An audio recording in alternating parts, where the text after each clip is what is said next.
good acting, with good direction, and with martial arts scenes inserted when it's emotionally right. There's no other choice but for me to use the ability that I have. And that's basically the character I project on the screen, is the guy that tries to avoid it. Undoubtedly, Chuck Norris is the king of karate. But what many people don't know is that he wasn't always popularly known. He caught his big break in 1967 inside the Madison Square Garden. The audience had come for just another martial arts tournament. They had no idea history was about to be written. Right in front of them, two men stood on opposite ends of the mat, each representing a different face of karate. What made it momentous was the man on the other side. Who is this mystery man? Join us as we dive into the details. The record-breaking fight. For the people in the audience that day, it was a moment they would never forget. On one side was Joe Louis, the powerhouse, the Marine, the man whose punches could rattle bone. To many, he was untouchable, the undefeated champion who fought with military precision and raw, unstoppable aggression. Joe's level, which was a professional athletic type level. On the other was Chuck Norris. He was calm, focused, and deadly in his accuracy. He wasn't the loudest in the room, but when he stepped onto the mat, everyone paid attention. But what really shocked everyone was when his profession was announced. No one expected it. At this point in his life, Chuck Norris was a quiet and easygoing teacher, but deep down, he had something to prove. To him, this wasn't just a match. It was a battle that would shape the course of his future.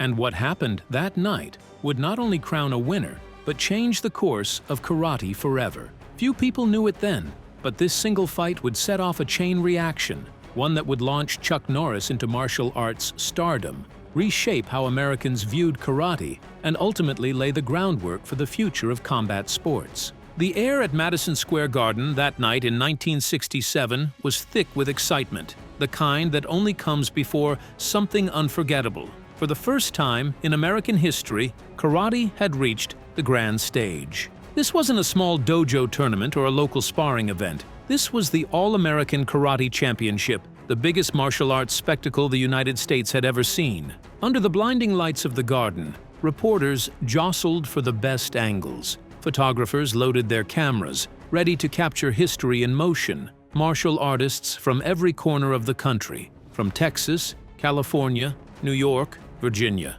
They had come to prove that their style, their school, their teacher was the best. The chatter of hundreds of voices filled the arena, a mix of nerves, pride, and pure anticipation. The rules of the game were simple. It was point fighting. A clean strike scored. Contact was allowed, but the purpose wasn't to destroy your opponent. It was to demonstrate control, precision, and technique. But for men like Joe Louis, that system felt like a cage. He had always believed that a punch should hurt, that a kick should end a fight. You can't win a battle by tapping someone, he had once said. Still, rules were rules, and if anyone could dominate within them, it was Joe Louis. Through the early rounds, Louis was unstoppable. He tore through his bracket with ferocious speed. He had these lightning-fast kicks, heavy punches, and footwork that kept opponents guessing.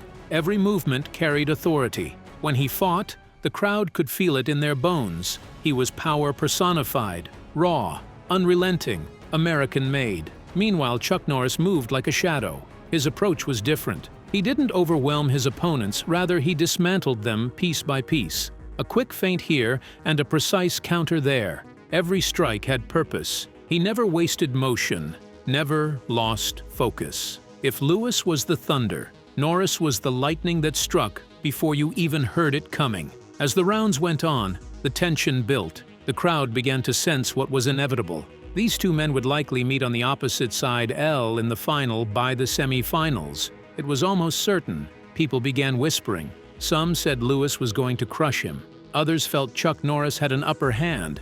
They said although he wasn't as popular as Louis, he has a strategic way around him. He was too sharp. He will find a way. Even among the judges, there was quiet excitement. Everyone knew they were witnessing something that transcended sport. The energy in the garden shifted as the finalists were announced. Reporters leaned forward, cameras flashing. Spectators stood from their seats. Every pair of eyes was fixed on the mat where the two men would soon collide. As the announcer called their names, the noise was deafening. Then, As the mats were cleared and the judges took their places, the savage fight began. Within the next few seconds, something surprising happened. Joe Louis and Chuck Norris stepped forward, bowed once, and took their stances. The referee dropped his hand. Louis exploded forward first, a blur of motion, all power and intimidation. His front kick slammed toward Norris's chest like a battering ram. But Norris slipped to the side, deflecting just enough to keep his balance. Before Louis could recover, Norris countered. It was a quick ridge hand strike, clean, sharp, and perfectly timed mid-step. Norris gained his first point. For a moment, the crowd was silent. They hadn't expected the underdog to score first, especially not against Joe Louis. Then, like a wave breaking, the audience erupted. The roar echoed through the arena. Chuck Norris didn't flinch. He didn't allow himself to be distracted by the temporary glory. He reset his stance, eyes calm, breathing steady. Louis, on the other hand, was livid. His pride had been touched. His jaw clenched, his breathing quickened. He came back with renewed fury. He lashes out with powerful side kicks, spinning back fists, a barrage of strikes that blurred the line between competition and combat. But Chuck Norris didn't bite the bait. He read Louis's rhythm like a book. He was sidestepping, pivoting, countering like a pro with short, efficient movements. His control was absolute. Every parry was deliberate, every step calculated. To the casual eye, it looked effortless, but those who are seasoned fighters could see the mastery in his movements. Louis landed a near hit to Chuck Norris's ribs, the impact audible even over the noise of the crowd. Gasps rippled through the stands. Norris winced but stayed composed, responding with a snap roundhouse kick that forced Louis to retreat half a step. The pace was blistering now. Neither man was backing down. Norris threw a back fist, followed by a roundhouse in one seamless motion. Louis responded with heavy body shots, his strikes pushing Norris to the edge of the mat. The referee had to step in twice to separate them. The line between point fighting and full contact combat was thinning fast. Then came a tense pause. Both men circled each other, eyes locked. The crowd could feel the weight of it, the calm before something extraordinary. And what happened next was indeed extraordinary. Louis did his signature move. He leaned back, then lunged in with a high kick. Usually, his opponents never see that move coming, but Norris was ready. He parried, spun on his heel, and pivoted cleanly, his counter-strike landing with surgical precision on Louis's midsection. The crowd gasped, then erupted again. Again, Chuck Norris scored another point. Louis looked stunned. For the first time in years, he was being outmaneuvered. His face flushed with frustration, sweat dripping down his temples. He attacked harder, faster, desperate to reclaim momentum. Norris absorbed it all. He was blocking, countering, controlling space with the patience of a hunter waiting for his moment. And then, that moment came. Louis charged, a final surge of power, fists and feet flying with reckless force. Norris sidestepped, barely missing a crushing punch. With perfect timing, he deflected Louis's next strike, pivoted sharply, and snapped forward with a lightning-fast reverse punch. The contact was clean and undeniable. A split second of silence followed, then the announcer's voice, firm and echoing through the arena. He declared Chuck Norris the winner. The Garden erupted with cheers, applause, and disbelief. Some spectators stood frozen, others jumped from their seats. Cameras flashed as Norris bowed respectfully, his face calm, but his chest heaving from exhaustion.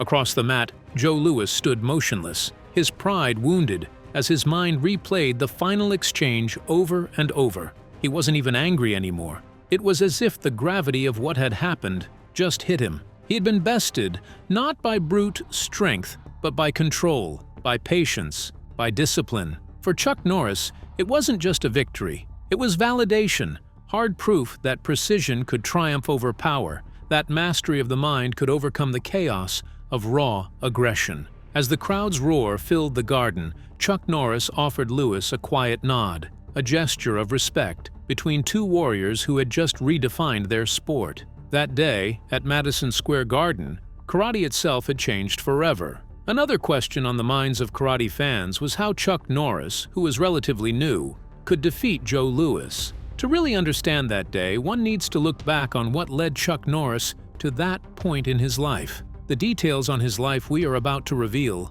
will leave you stunned. Chuck Norris's journey to karate. Chuck Norris's journey began far from the glitz of Madison Square Garden in the dusty air bases of South Korea, where Norris served in the U.S. Air Force. It was there, amidst long nights and military drills, that he discovered Tang Soo Do. This is a Korean martial art known for its fluidity, balance, and respect for control over chaos. From the first moment, Chuck Norris was fascinated. To him, every movement was a language. My motivation to become a competitor was to hopefully win a... Every kick a form of expression. He trained relentlessly, not with the brute intensity of a soldier, but with the patience of a craftsman. Day after day, he repeated forms until his body moved on instinct. He broke down techniques, analyzed angles, and measured timing with almost scientific precision. Long before anyone used the term data-driven, Chuck Norris was data-driven. He was observing, recording, and adjusting.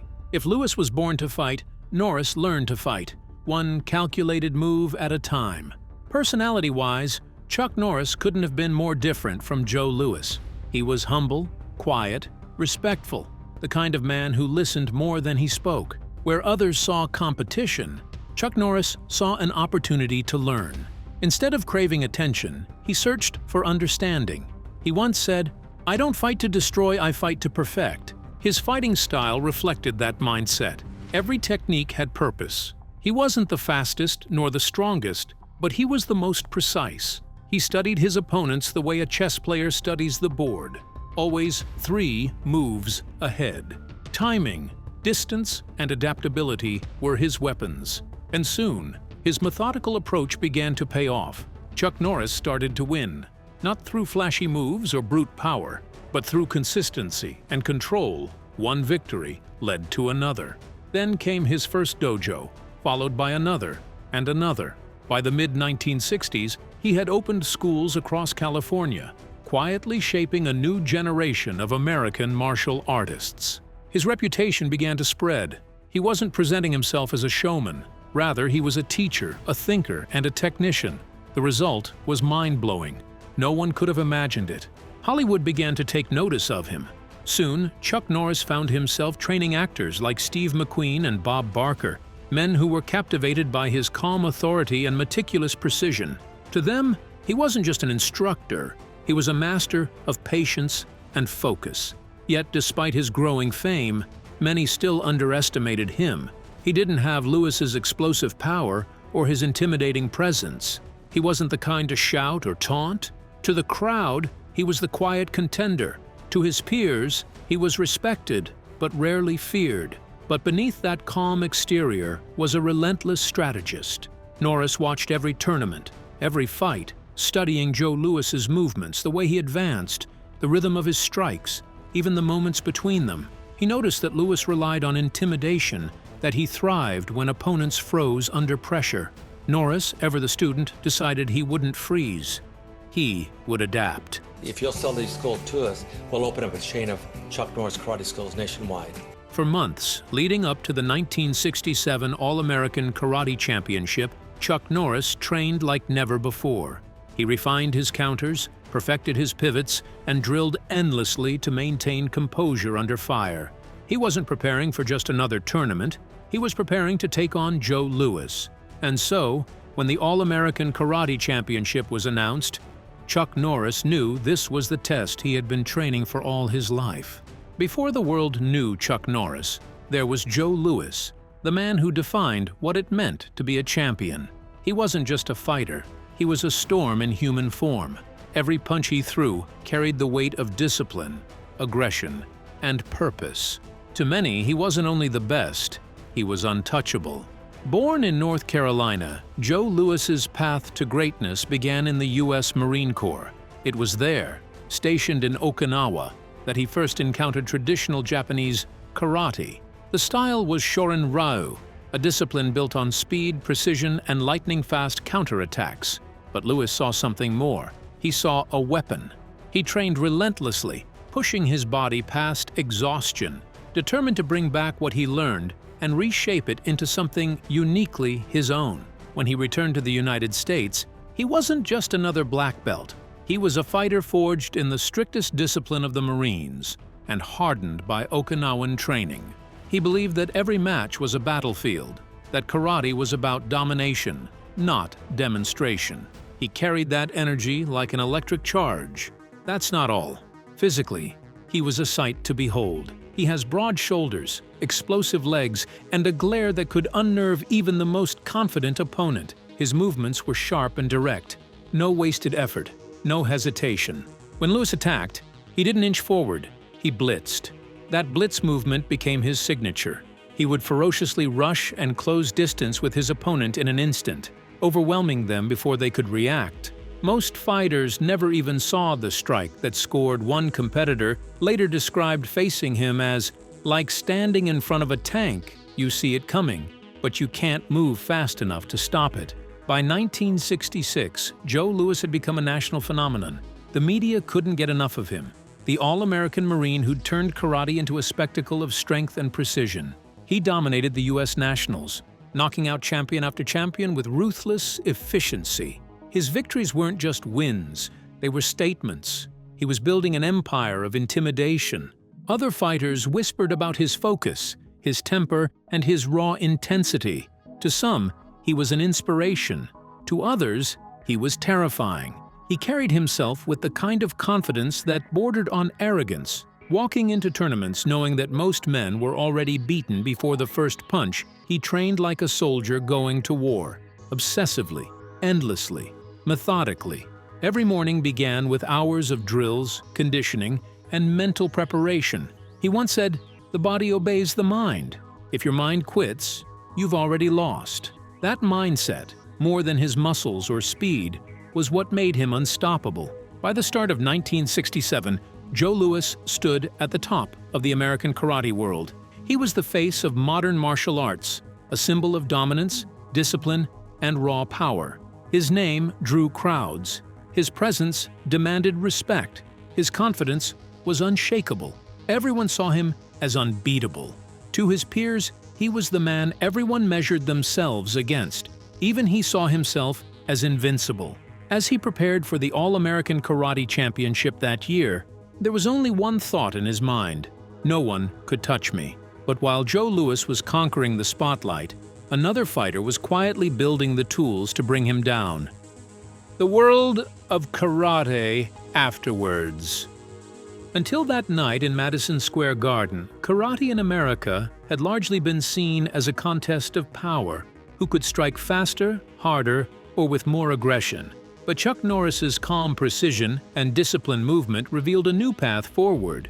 Fighters began to realize that victory wasn't about throwing the first punch, but the right punch at the right moment. His ability to anticipate Louis's attacks, sidestep with millimetric accuracy, and counter with surgical timing introduced a concept that would forever change the sport: control through calculation. Suddenly, every fighter wanted to move like Norris. Footwork, counterfighting, and spatial awareness became as essential as power and speed. The old hit-first, hit-hard mentality gave way to a more cerebral form of combat, one that valued intelligence as much as intensity. This was the birth of what martial artists now call fight IQ. It wasn't enough to know the techniques, one had to understand the psychology behind them. Chuck Norris had demonstrated that composure under pressure You mentioned that could dismantle even the most powerful adversary. His mental stillness became a model for generations to come. In dojos across America, instructors began to emphasize strategy and self-control over sheer physicality. The message was clear: the strongest fighter isn't the one who hits hardest, it's the one who never loses focus. It gets even more interesting. Newspapers called it the birth of American karate.